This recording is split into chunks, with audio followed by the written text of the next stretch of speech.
Beleza Plena, com Dr. Wellerson Mattioli. Eu tô contando aqui que eu passo a vergonha, depois eu vou cortar o T5 falar de coisa. Aí eu venho aqui pra minha zona de conforto, que eu me sinto em casa conversando com o Dr. Wellerson Mattioli, que hoje trouxe convidada, porque nós estamos nesse dezembro laranja. Conosco hoje a dermatologista doutora Isabelle Araújo. Boa tarde, doutor Mattioli. Boa tarde, Nadia. Boa tarde, doutora Isabelle, seja bem-vinda. Obrigada. Viu como é aí os bastidores, né? Se divertiu junto com a gente, né, doutor Mattioli? É sempre animado. Aqui a gente é animado. Dezembro, a gente chama a atenção a partir do dia 1º para esse dezembro vermelho, a questão da AIDS, HIV, mas também tem uma outra cor se dividindo nesse mês e não menos importante, que é a questão do câncer de pele, que é o maior órgão do nosso corpo, não é? E nesse dezembro laranja, muita gente ainda fica pensando que o câncer de pele como algo distante, que bobagem, né? É uma coisa muito distante de mim, mas não é bem assim não. Tem que ficar atento, né, doutor Mattioli? Exato, com certeza. E a gente tem que saber que, na verdade, o câncer de pele é o câncer mais predominante, né, em toda a sociedade. Então a gente tem que perceber e principalmente tomar os devidos cuidados, porque é um câncer que a gente pode prevenir. Nada melhor do que a prevenção. Então a gente sempre pensa, câncer vem aquela palavra, né, aquele peso grande, mas existe a maneira de prevenção. E a doutora Isabelle vai explicar bem direitinho pra gente. Ô, doutora Isabelle, vamos começar falando sobre a identificação, né, pra gente entender quais são as regras que a gente pode dizer assim, de repente, olha, aqui é um sinal de perigo. Essas regras eu costumo falar assim que é uma forma fácil do paciente, da pessoa, olhar para uma pinta, para um sinal, para alguma coisa que apareceu. Sim. E ver, não, é a hora de eu procurar meu médico dermatologista. Então, essas regrinhas a gente chama da regra do ABCDE. Vamos ver a imagem aqui, gente? Me dá em tela cheia. A letra A, ela identifica a assimetria da lesão. Então, você vai olhar o seu sinal, sua pinta, vai ver se toda a lesãozinha ela corresponde uma metade à outra. Ou se você vê se uma metade está maior do que a outra, ela não é aquela bolinha, aquela manchinha redonda, bonita, ela é toda alterada. Irregular. Exatamente. A letra B, que é o próximo passo, são as bordas, tá? Então, uma lesão benigna, ela tem a borda bem regular, arredondada, toda retinha.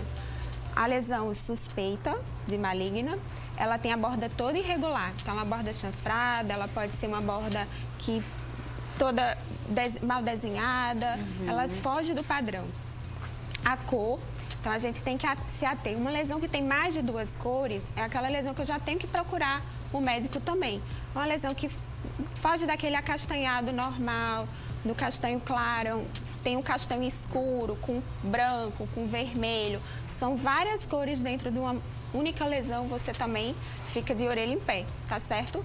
O diâmetro, ali tem 5, mas a gente identifica uma lesão mais suspeita quando ela é maior do que 6 milímetros, mas existem lesões suspeitas que também podem ser menores, tá?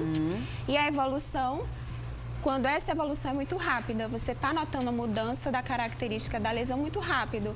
Doutora, tem 2 meses que eu tinha essa pintinha, ela está crescendo muito rápido. Então, essas são as características que a gente ajuda, auxilia para o paciente dizer, não, é a hora de eu procurar o médico. Ou seja, precisa ter mais de uma ali? Não. Ou apresentou uma Outras dessas? características que é bom, isso aí ajuda muito a identificar, para ficar alerta para o tipo de câncer melanoma, que é um câncer mais perigoso, auxilia para os outros cânceres também, mas é mais precisamente para o melanoma. Os outros cânceres têm outras dicas que a gente pode dar também. Vamos ver os tipos de câncer? Isso, que a gente consegue, ótimo. A gente aproveita e junta aqui e fala. A gente divide esses cânceres em cânceres não melanoma e os cânceres melanoma, tá? Os mais comuns são os cânceres de não melanoma. Dentre eles, o carcinoma basocelular, que de longe é o mais frequente, e o carcinoma espinocelular, que é um pouco menos frequente que o basocelular, tá? Então, como que a gente fica atento? Olha o basocelular, que é o primeiro da linha. É uma ferida, uma lesão, geralmente ulcerada. Geralmente o paciente chega, às vezes, com uma lesão já em estágio mais avançado. Ela está maiorzinha, está crescida, mas você pode identificar como aquela bolinha que apareceu que não está saindo do lugar, parece uma espinha, mas que é uma espinha que está demorando para curar. Ou então uma ferida que não cicatriza. Eu estou lavando meu rosto, passei a toalha, está sangrando. Então, são características que auxiliam. Uma lesão mais verrucosa, como espinocelular, você passa a mão, sente aquela lesão áspera, parece uma verruga, aquela pele áspera que nunca melhora. tá? Que sangra fácil também, que às vezes dói. É um sinal que tem alguma coisa errada. E o melanoma, que é o terceiro que a gente vê na foto ali, ele é o mais perigoso. Ele é menos comum do que os outros, mas é o tipo de câncer que a gente tem que identificar rápido, cedo. Porque se a gente dá o diagnóstico logo no início, o paciente tem cura, tá?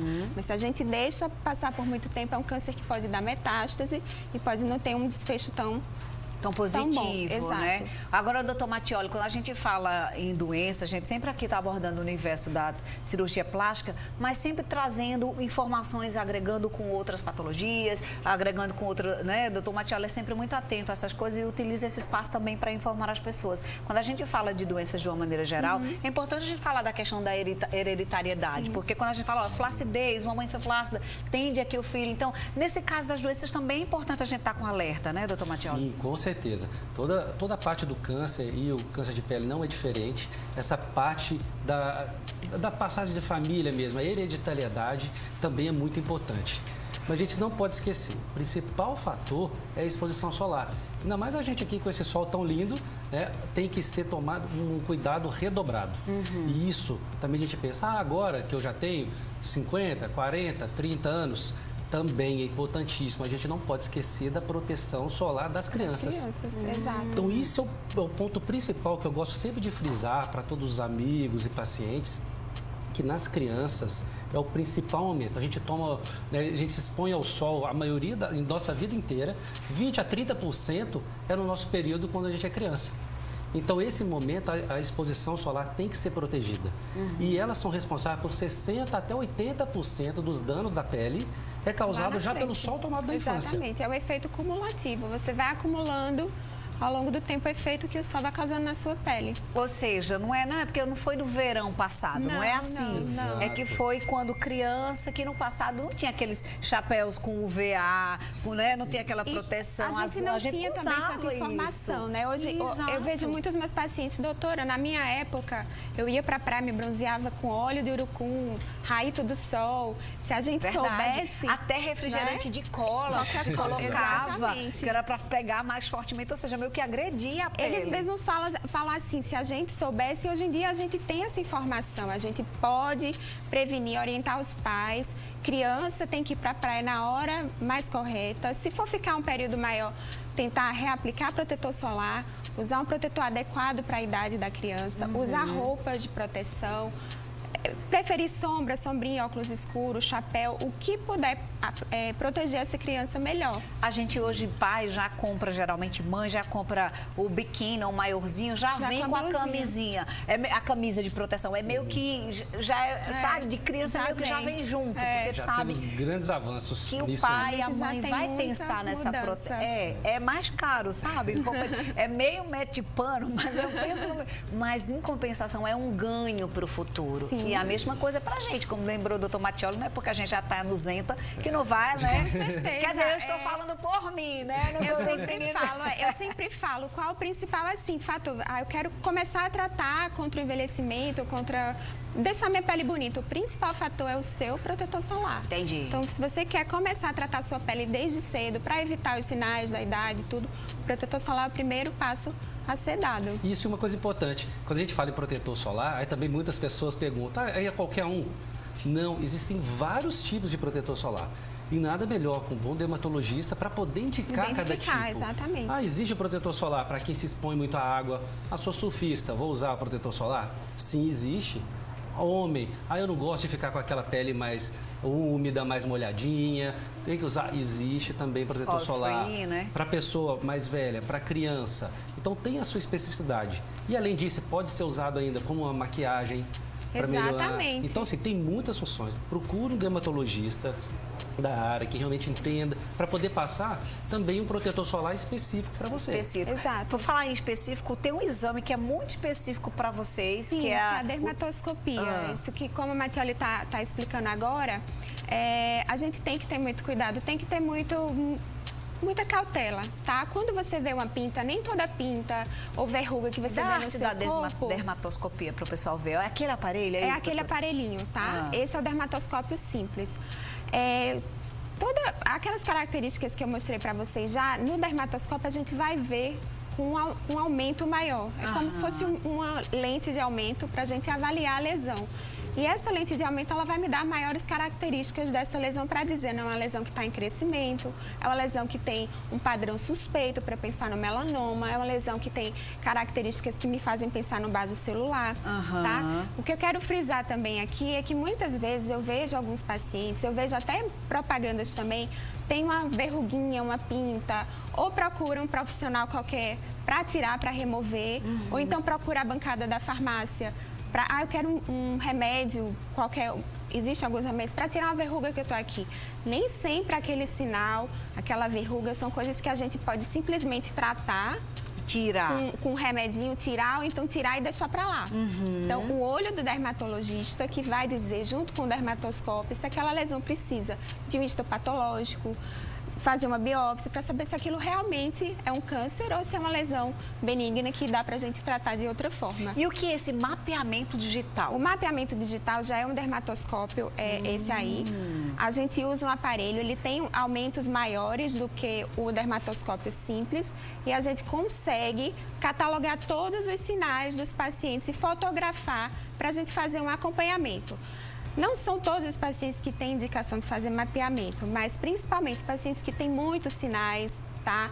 Pacientes que têm síndrome do nervo displásico, que são sinais que parecem muito melanoma. Às vezes fica difícil a gente acompanhar e também a gente não quer tirar todos os sinais do paciente. Imagina um paciente com mais de 50 sinais, a gente sai tirando todos eles.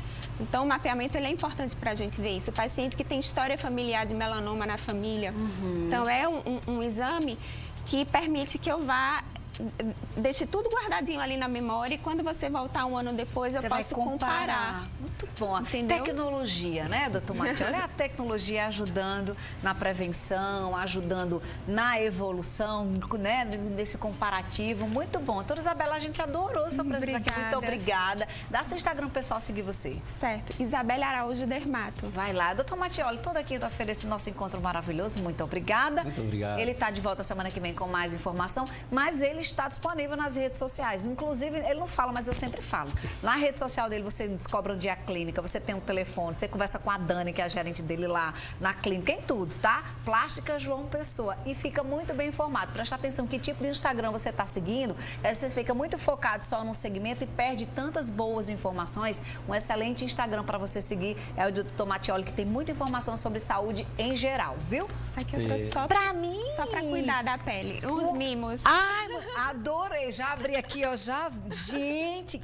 Ai, doutora. Amei, viu, doutor? Mais convidadas assim, viu, doutor Mattioli? Ele é maravilhoso. Um beijo pra vocês. Obrigada. Um beijo. Viu? Só que aqui você fica por dentro de tudo. Por falar nisso, novidades.